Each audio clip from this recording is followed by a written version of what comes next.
investors and traders in markets around the world are increasingly worried tonight about a potential escalation in the U.S.-China trade war. This follows remarks from White House economic advisor Larry Kudlow.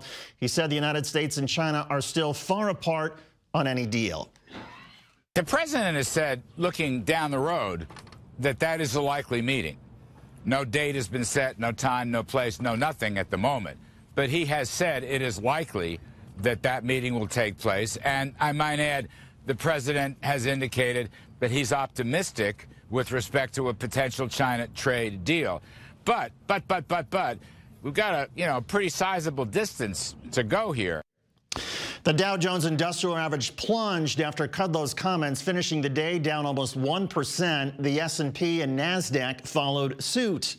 This afternoon, President Trump said a meeting with Chinese President Xi Jinping is unlikely before the March 1st trade war deadline. Last week, President Trump said he would be meeting before then with President Xi. If there is no deal by March the 1st, President Trump has promised to raise tariffs on Chinese imports from 10% to 25%.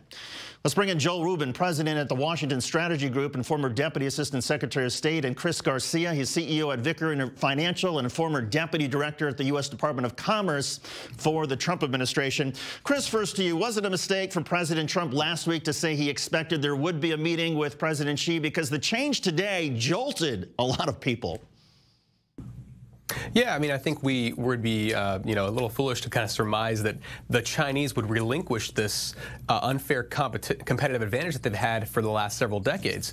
I think this is probably why previous administrations have really failed to come to a solution that has been favorable to the United States. These are real structural changes that we've been trying to really tackle, and I think that it's actually viewed positively by Wall Street. I think that if there was going to be a deal with the Chinese by this March 1st deadline, we probably would have seen just some basic, maybe some trade deficit reducing activities, right, where the Chinese would be buying more U.S. exports. But that's the thing, is we need to have these fundamental differences changed. Right, I hear you on that, but my question was about the idea of stability. And when the president says one thing last week, that, oh yeah, a meeting with President Xi is coming to resolve this, and then this week there's no meeting and the president says he's not going to meet with them. I would imagine, Joel, that sort of instability, that sort of unpredictability doesn't help things in terms of not only the markets but the U.S. standing regarding the trade war around the world. Yes, David. The number one thing that markets want is certainty and predictability. They want to understand the rules of the road. And right now, they have a White House engaging in a trade war with China with no clear strategy, no public communications effort to actually help people to understand how we're going to achieve the goals that President Trump laid out. And it's strange because there is a lot of support across both sides of the aisle for getting tougher on China regarding trade. But President Trump's approach seems to be so zigzagging that instead of building a coalition, he's undermining American confidence in this approach, hurting farmers, hurting the steel industry, raising costs to American consumers.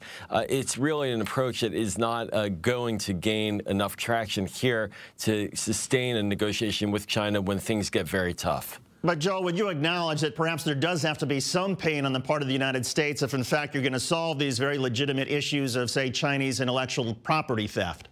Absolutely, and there has been pain for a number of years already experienced by American industry, by our innovation sector, and intellectual property theft is deeply damaging to our ability to remain competitive and advance our economy.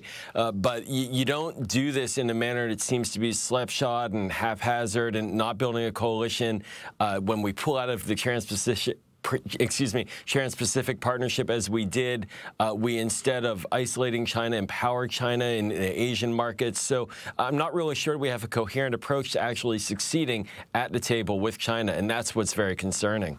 And, Chris, speaking of coherence, Gary Cohn, the former Trump White House economic advisor, he has said that tariffs are a consumption tax paid by consumers of the country that imposes them. In other words, the tax on U.S. consumers come March the 1st would go from 10% to 25% on every good that is imported from China. That hurts the American consumer, doesn't it? Yeah, of course. Tariffs are a tax. Nobody likes tariffs. I don't think that the White House or any of its economic advisors have advocated for tariffs as a long-term strategy. That said, past administrations have tried the diplomatic approach, and we've seen that those efforts have failed. I think that, I don't care who the president is, your responsibility is the security of the American people, and that includes economic security. So the strategy is, of course, to ratchet up the pressure on China, and we've seen the results of that. We've seen the fruits of that with the U.S. stock market and the U.S. overall economy, not just using the stock market as a measure of success, but the overall economy thriving under President Trump, whereas the Chinese economy is really struggling. So I'd say that isolating China can be done through other ways. We didn't have to be a part of the TPP.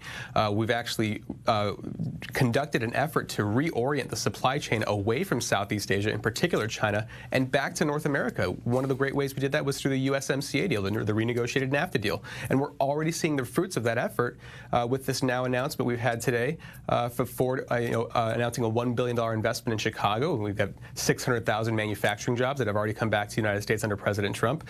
I'm not going to list off all the economic numbers. I think those are pretty well known. Well, since you mentioned the automakers, and look, you're right, putting in place that are going to make it work. Right. The announcement from the automakers is significant, and it's noteworthy because they have also announced, they've also said that the trade war with China has cost Ford $1 billion. But that's right. I mean, again, Joel, to the point, there is an argument here that China is hurting more in this trade war than the United States is hurting. Well, if punishment were the objective, then nobody really wins. The objective is to have a diplomatic agreement. The objective is to have a deal so that we can have certainty, that markets can know what the future brings, that American jobs can be grown, that we can have a trade imbalance that reduces. But when you don't have a deal and you just have pain going across the ocean, really nobody wins. And I have to take issue with the idea of pulling out of the TPP is a good idea. We ceded Asia in many ways to China. We are pulling away right now when the global economy is getting more integrated. That is not good for America's long-term economic future. And there are other deals that have been touted, like Foxconn up in Wisconsin, $13 billion of investment that now appears not to be happening. So I'm not so sure that we should be looking at micro examples to say that the trade relationship is working. But what we are looking at right now is a moment where we have to be tough with China, but we have to be smart. And right now, the markets are reacting. We had a flat year in 2018. There was no stock market growth. It was a bad year for the stock market, and they can't sustain another year. The China relationship needs to get straight. Chris, in the 20 seconds we have left, any optimism that a deal is coming? Yeah, it's going to take a long time, though. It's going to take a while. I think that after this March 1st deadline, I think we'll see another extension. But, really, the pressure is on China. Every day that goes by, China's position weakens. Our position strengthens. So I think that we're headed down the right path. Joel and Chris, thank you both. Interesting debate. Appreciate you both joining us. Thank you. Coming up, one man's trash.